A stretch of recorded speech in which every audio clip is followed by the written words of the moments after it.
Welcome to the Anthro Art Podcast, a space of anthropological insight connected to real-life situations. Here we explore topics of social inequality and inclusion, sustainability, and the social self. We aim to bring a more nuanced understanding of our world and its challenges, but also inspiration and ideas on how to solve them together.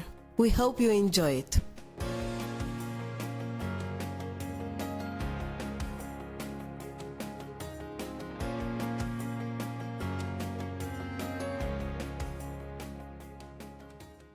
What works for women? Self-improvement versus a social and cultural approach to solve gender inequality at work in the Netherlands.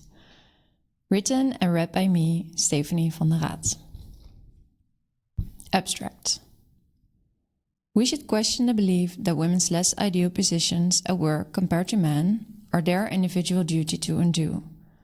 This belief encourages women to focus on self-improvement and ignore and reduce the differences between men and women when it comes to equal payment, leadership positions, professional behavior, maternity leave, and other work-related matters. However, when approaching gender inequality at work through cultural structures and established institutions, it seems to boost men's striving over women's. To truly solve the gender gap at work, we should distance ourselves from the unfair notion that primarily individual women should solve gender inequality at work. Instead, I suggest a culture in the workplace in which agency is not individual, but collective. Collective agency might foster an inclusive exploration to improve gender equality at work on a more systemic level in the Netherlands. Article. Worldwide, there is a persistence of inequality for women at work.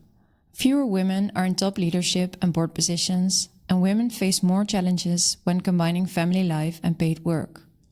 In the Netherlands specifically, women spend 1.5 times more time on unpaid labor, such as household tasks or caring for relatives, compared to men. Women in the Netherlands specify caretaking for others as the reason for not getting involved with paid work, 17 times more than men.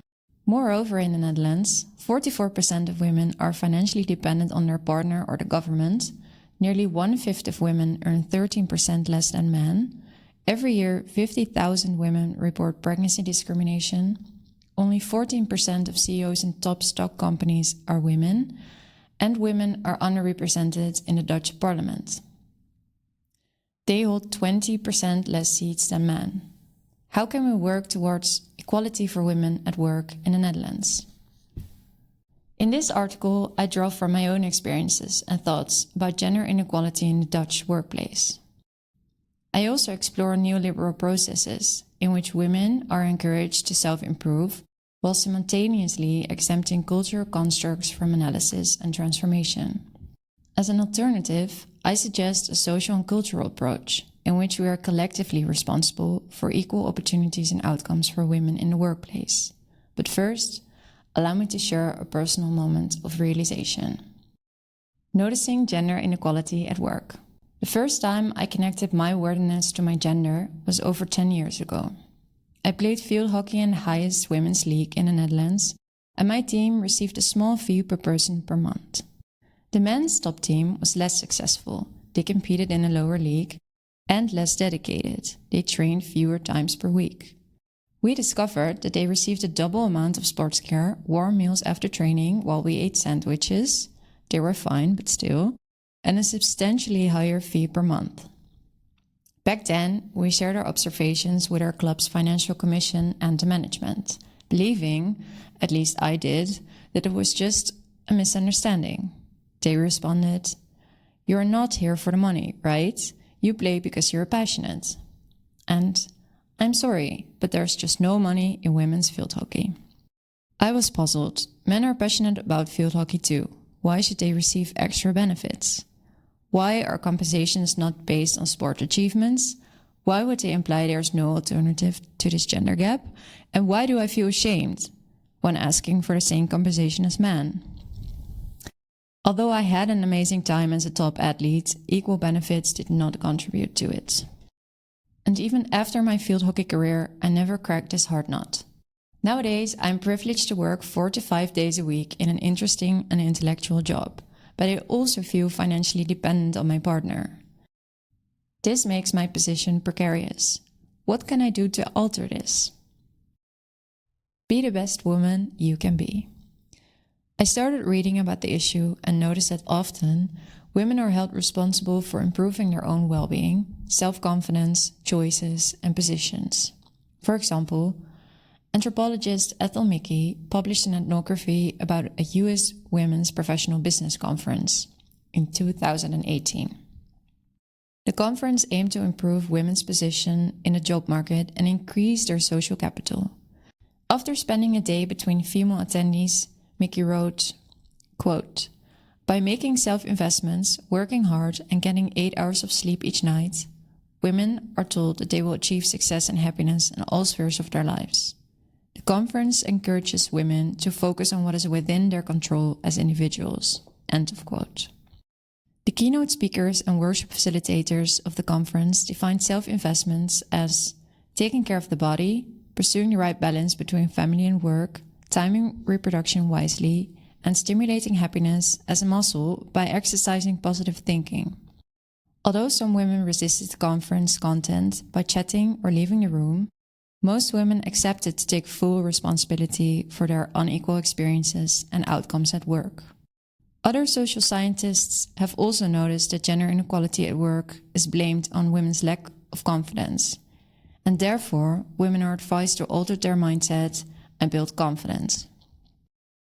For example, sociologists Rosalind Gill and Shani Orjad studied the confidence culture in relation to work and women, and they wrote, quote, "The sources and solutions for gender inequality in the workplace are to be found in women themselves and almost always in them alone." End of quote. So, should I believe in myself, work harder, and solve the gap by being successful? Self-improving and successful women does not equal gender equality. Ever since I was a little girl, the Dutch women's field hockey team has been incredibly successful. However, it has been estimated that today, female internationals earn 20 to 25,000 euros versus the estimated yearly salary of male Dutch internationals of 60 to 90,000 euros. Now, more than 10 years after my moment of realization, 2 female field hockey players are actively speaking out to question the gender pay gap in top field hockey in the Netherlands.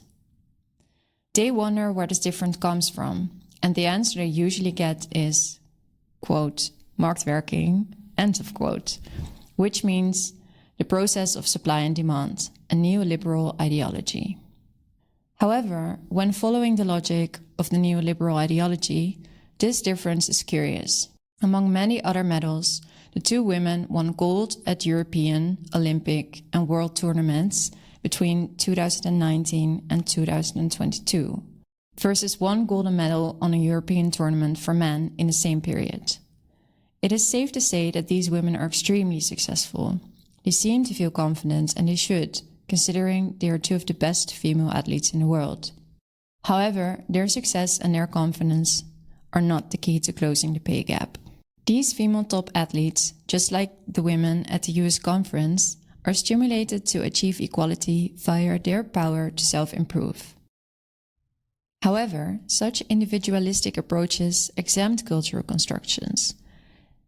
This process is not only visible in gender inequality, but also in ethnic and race inequality. In the US, for example, ideologies of loyalty, liberty, and democracy form an important part of the American universal identity. According to 2 cultural scientists, John Stratton and Ian Ang, these ideologies are strongly related to the belief that there is opportunity for all. Quote, "A good American is one who is loyal to this country and to our creed of liberty and democracy." End of quote. They argue that the neoliberal ideology and its emphasis on meritocracy ignores a history of exploitation. The dark colonial past relates to issues in the present, such as race exclusion and unequal chances. In addition, the neoliberal ideology creates an illusion of achieving equality through individual improvements only. Following this ideology, actual inequalities are unjustly perceived as people's own fault. The social scientists I mentioned in this article explain how blaming women for the inequality they experience hinders people from contesting culture constructions. For example, Jill and Orjad notice that women are told that they should overcome unpleasant experiences through self-improvement, and they argue that, quote, "This is an act of symbolic violence which systematically denies and discredits women's experiences. It works by calling on women to be silent. Shh." End of quote. Ethel Mickey also noticed these silences during the Women's Business Conference. Quote, "Missing from the conversation are women with inflexible jobs, low pay, or unstable schedules. Workers who are one sick child away from being fired." End of quote. Moreover, the social scientists write that the individualistic focus on women's self-improvement boosts shame about making mistakes, vulnerability, and dependence. This might explain my feelings of shame when asking for equal compensation 10 years ago, and why I never initiated a conversation about the matter again, until now. By writing this article, I wish to steer away from asking individual women to self-improve and provide an alternative approach, a social and cultural perspective to challenge the gender gap at work. According to anthropologist Sally Mary, quote, "Culture is not just the domain of beliefs and values, but also the product of institutional arrangements, political structures, and legal regulations. As these institutions change, so do beliefs, values, and practices." End of quote. She argues that culture is often stated as opposed to modernity, but modern institutions and political structures are also culture. Mary continues that culture is not fixed, but changes constantly. In order to understand how culture is shaped, I also looked at the role of identities and how their shaping is based on errors. In his book, The Lies That Bind, philosopher Kwame Anthony Appiah writes, quote, "The problem is not walls as such, but walls that hedge us in, walls we played no part in designing, walls without doors and windows, walls that block our vision and obstruct our way, walls that will not let in fresh and enlivening air." End of quote. He underlies the importance of understanding how identities of gender, religion, nation, race, class, and culture are shaped by ourselves and others. Understanding where walls come from makes it possible for groups large and small to do things together. Like Appiah, Mary also promotes a collective approach for equality. She describes how feminists explore how culture can contribute to increasing women's rights, as an example of how inequalities or suffering are challenged through the collective, not individual action. This also relates to the belief of Michael Jackson, the anthropologist, not the king of pop, that turning the gaze inward is only part of changing a reality. He suggests that in a world of differences, quote, "tolerant coexistence," end of quote, is possible. Therefore, we need to think of ourselves and critically wonder what we can do better, but also turn our critical thinking to cultural constructs and others. And, to mention one more anthropologist, this also relates to Francis Nyamcho's paper about how people are able to be who they are through the relationship with others. He challenges the general idea that people are only free when they can prove they are independent. Nyamcho challenges this by sharing an alternative seen in Cameroon societies. Quote, "Agency is both individual and collective, and in many ways consensual, involving a great deal of negotiation and concessions by the individual and the communities to which they belong, both at the micro and macro levels." Nyamcho's call for collective agency and negotiations, and Jackson's suggestions that storytelling can help people to formulate matters that are outside our understanding, connect with others, and help resist certain behavior, relates to Appiah's aim to, quote, "start conversations, not end them," end of quote. How do we start such conversations? A social and cultural approach to solve gender inequality at work in the Netherlands. The first step is seeing through the belief that gender inequality at work is a woman's individual fault and move away from language and approaches that relate to neoliberal processes, which stimulate women to quietly work harder and show confidence. Next, we need to understand how social and cultural processes lead to gender inequality at work. For instance, in the Netherlands, gender inequality at work is often related to more women working part-time compared to men. This seems connected to the pregnancy penalty. Most women in the Netherlands start working part-time after their firstborn child. And over time, they earn 47.5% less salary, pension, government benefits compared to men. To encourage women to work more full-time, the Dutch government recently started a national campaign. Wil je meer werken? Laat het merken.